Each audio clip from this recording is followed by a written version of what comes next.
नमस्कार. नवीन वर्षाच्या सर्व प्रेक्षकांना मनापासून शुभेच्छा. नवीन वर्षातला पहिला आठवडा बॉक्स ऑफिस साठी तर एकदम भरगच्च आहे, कारण मराठीमध्येच 2 सिनेमे आहेत आणि हिंदीमध्ये तर 5 सिनेमे या आठवड्यात रिलीज झालेले आहेत. म्हणजेच बॉक्स ऑफिसनं नवीन वर्षाचं दणक्यात स्वागत केलंय. मराठी प्रेक्षकांसाठी तर 2013चा हा पहिला आठवडा एकदम खास आहे, कारण बहुचर्चित फेस्टिवल्स मध्ये गाजलेला बीपी अर्थात बालक पालक आणि गोव्याच्या मातीतला गड्या आपला गाव बरा असे 2 सिनेमे या आठवड्यात आलेले आहेत, रिलीज झालेले आहेत. तेव्हा आता आपण अर्थातच आपल्या शोची सुरुवात करूयात मराठीपासून. बालक पालक हा रितेश देशमुखचा निर्माता म्हणून पहिलाच सिनेमा. म्हणजे बरोबर 10 वर्षांपूर्वी 3 जानेवारी 2003 मध्ये तुझे मेरी कसम या सिनेमातून रितेशनं बॉलिवूडमध्ये पदार्पण केलेलं होतं आणि 10 वर्षात तो बनलाय निर्माता. प्रेक्षक सुरुवातीलाच सांगतो, सगळ्यांनी आवर्जून बघायलाच हवा असा हा सिनेमा आहे. लेखन, अभिनय, दिग्दर्शन, संगीत, छायाचित्रण, एडिटिंग अगदी सगळ्या गोष्टी या सिनेमात एकदम जमून आलेल्या आहेत. आणि त्यात सिनेमाचा विषय कोणाला बोल्ड वगैरे वाटू शकेल, पण ते तसं नाहीये. सिनेमाचा विषय थोडा धाडसी नक्कीच आहे, पण तरीही हा विषय अगदी प्रत्येक घरातला आहे आणि म्हणूनच मी म्हटलं की हा सिनेमा सगळ्यांनी आवर्जून बघायलाच हवा असा आहे. प्रश्न विचारणं हा मुलांचा स्वभाव आहे. प्रश्न विचारून कोणीच झालं तर काय होतं,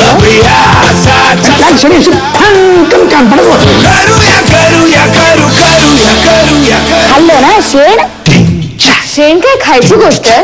भात पण नाहीये शेण खाणं. शेण खाणं म्हणजे काय हे शोधायचं. शेण खाणे म्हणजे नक्की काय रे विषय? बेंडूला सगळ्यांच्या मनात वागत असतं. जो मनातल्या मनात त्याच्यावर नाचतो ना तो शब्द, आणि त्याचा बाहेर ऐकू येतो ना तो शब्द. हल्लीची पिढी खूप स्मार्ट झाली आहे असं आपण वरचेवर ऐकत असतो. हीच गोष्ट आपल्या पाल्यांबद्दल पालक सुद्धा खूप कौतुकानं सांगत असतात.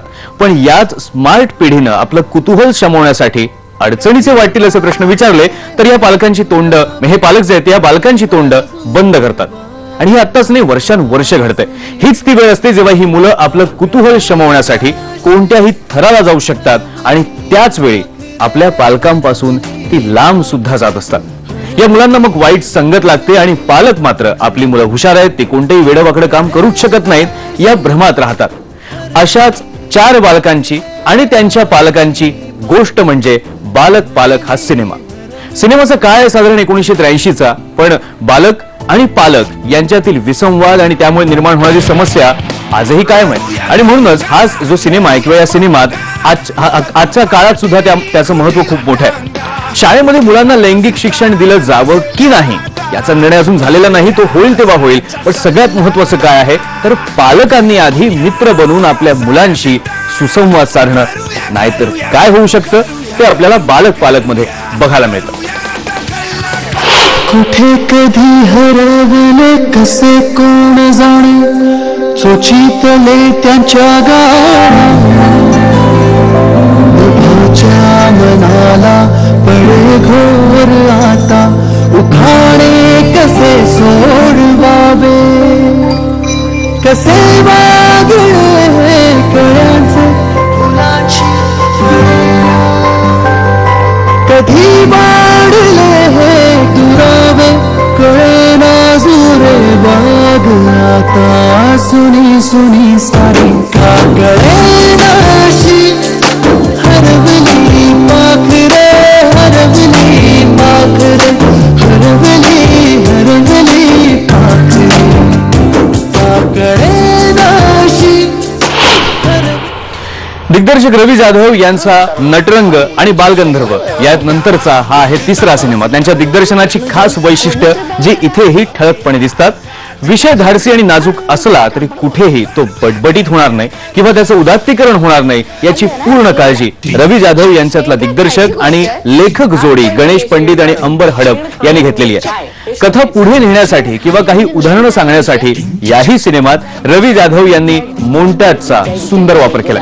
मुख्य म्हणजे हा सिनेमा एका एकांकिकेवर बेतलेला असला तरी ही पूर्णपणे वेगळी कलाकृती वाटेल यावर सुद्धा खास मेहनत घेण्यात आली आहे. तांत्रिक दृष्ट्या जे प्रयत्न करण्यात आले, जे प्रयोग करण्यात आले ते सिनेमाच्या परिणामकारकतेत आणखी भर टाकणारे आहेत आणि त्याच वेळेला प्रेक्षकांना सुद्धा एक सहज सुंदर अनुभव देणारे आहेत. बालक पालक मधील सगळेच कलाकार आणि खास करून ही लहान मुलं जी आहेत त्यांनी अप्रतिमच अभिनय केलाय. पण या लहान मुलांना विषय समजावून सांगणं, त्यानुसार त्यांच्याकडून अभिनय करून घेणं, त्या सीन्स मध्ये त्यांचे अचूक हावभाव टिपणं, हे आव्हान सुद्धा रवी जाधव आणि त्यांच्या टीमनं यशस्वीपणे पार करून दाखवलं. प्रश्नांचं वावटं ज्यात ढिचाक ही एक साधना आहे. हा शुद्ध बोलतो कारण विषय शुद्ध आहे. आमची मुलं आमच्यापेक्षा हुशार आहेत. हीच भीती विद्याधर. एक स्पेशल वाली कॅसेट रात राणीची शैतानी. ढिचाक म्हणजे सॉलिड आहे यार. ते पण आम्हाला सगळ्यांना ऐकायचं आहे ते.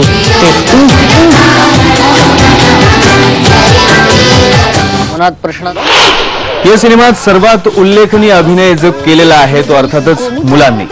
मदन देवधर, शाश्वती पिंपळीकर, भाग्यश्री सकपाळ, रोहित फाळके आणि प्रथमेश परब या सगळ्यांनी मिळून जो काय अभिनय केलाय तो अगदी नैसर्गिक आहे. कुठे आगाऊपणा नाही, कुठेही कृत्रिमपणा नाही. पालकांच्या रोलमध्ये मोठ्या कलाकारांनी सुद्धा चांगली साथ केली आहे. पण यातही पुन्हा एकदा कमाल केली आहे ती किशोर कदम यांनी.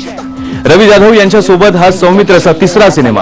आता तुलना करू नये, पण या 3 सिनेमांमध्ये बालक पालक मधला किशोर कदम यांचा रोल आणि त्यांचा अभिनय हा सिनेमाच्या इम्पॅक्ट साठी खूपच महत्वाचा ठरलाय.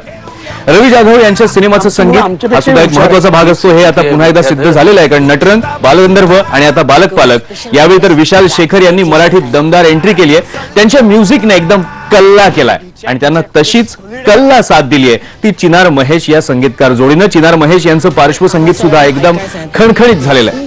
महेश लिमयेच्या कॅमेरानं सुद्धा खूप कमाल केलेली आहे. मनात प्रश्नांचं एकूण काय मी आधी म्हटलं त्याप्रमाणे सगळ्या गोष्टी एकदम जुळून आलेल्या आहेत. वावटं